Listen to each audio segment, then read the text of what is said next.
Hello, Anna here. Welcome back to my little kitchen where today I am making for you this apple and walnut loaf, a very special recipe that is so popular. Super simple to make, so let's get stuck straight in. The first step is going to be lining our loaf pan. So this is a 22 by 12 centimeter loaf pan, and I line it slightly differently than I do other things, so I'll just quickly run through that. As always, I use a little bit of cooking spray just to ensure that the liner sticks to the pan and not to our baking. And then I'm going to lay in a little thin strip down the bottom that goes up the sides, and then I have pre-cut these pieces, but I have a slightly longer piece to go in the middle, and the reason for that is because I want to be able to lift those side pieces at the end of baking to ensure that the loaf comes out beautifully. First step for the recipe is to make buttermilk. I don't have any on hand, so I'm going to show you how I make buttermilk from just some things that I have in the kitchen. All you need is milk and an acid, so either white vinegar or lemon juice. In this case, I'm going to use white vinegar. So in order to measure the correct amount, I've got my third cup here. I'm going to add in my vinegar first. So add in 2 teaspoons of white vinegar into that measuring cup. And then I'm going to top that up with the milk, and then add a further third of a cup of milk. The total measurement you want is to be 2/3 of a cup of buttermilk for the recipe. So we have the vinegar and milk in here. We're going to set that aside for 5 minutes while we get on with the rest of the recipe. And now onto the batter. Because we are going to be creaming together the butter and brown sugar, we are going to use a stand mixer. It makes that process so much easier, or you could use electric beaters as well. And there is 60 grams of softened room temperature butter, and then I have 3/4 of a cup of brown sugar. And then we'll mix that together for about 4 minutes until it is pale and creamy.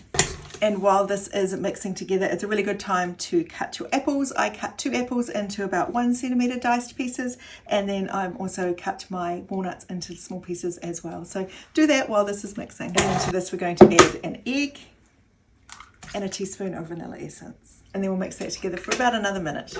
While those wet ingredients combine, we're going to prepare the dry ingredients. So we start with 1.5 cups of flour, plain white flour. The reason I like to do the dry ingredients separately and sift them together, of course, is so that the raising agent is completely combined throughout the flour. That way, because we're only going to lightly fold it through, we know that every little bit of it has some raising agent. So to the flour we're going to add 1.25 teaspoons, I'm just using my finger to level it off, of baking soda, and 1/2 teaspoon of baking powder. And then to that we're going to add a teaspoon of cinnamon, because that cinnamon goes so beautifully with apples, and then 1/2 teaspoon of nutmeg. And we'll finally sift those together. And then the final step is 1/2 teaspoon of fine table salt that we add to that, and then give it a stir through.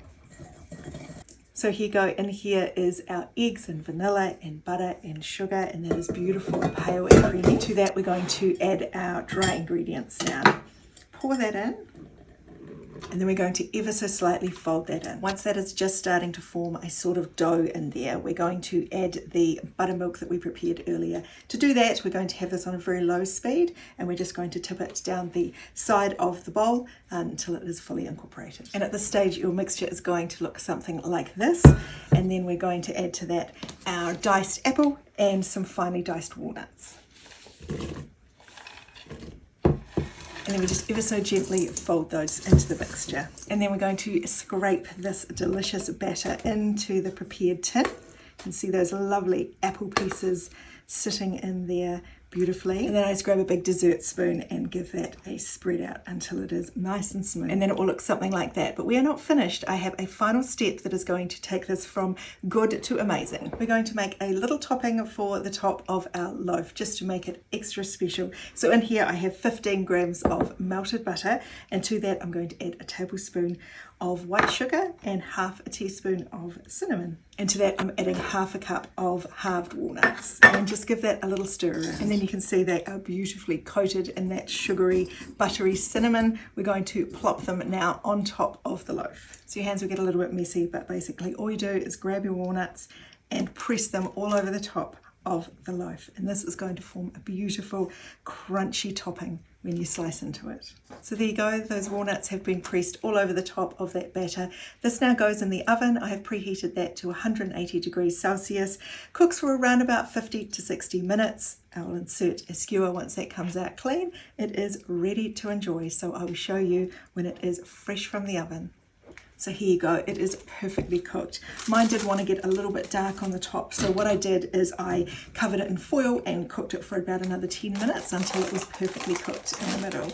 So now I'm just going to lift this out. So I've peeled off the paper liner and you can see just how good that looks from all angles, except for the top maybe, because I did stick a big old knife in there to test if it was cooked or not. So let's slice into it so I can show you just how good it looks on the inside. Okay, here we go. Isn't that wonderful? Look at those beautiful big chunks of apple in there and walnut.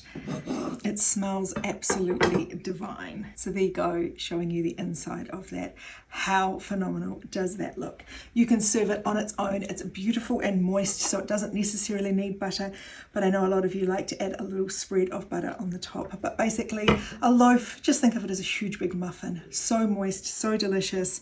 The insides of this are to die for. So there you go, that's it. I hope you've enjoyed following along today. The recipe, as always, is on my website, so Google Just a Mum Apple and Walnut Loaf or look in the caption down below. But thank you so much for following along, and I hope you have a fabulous day.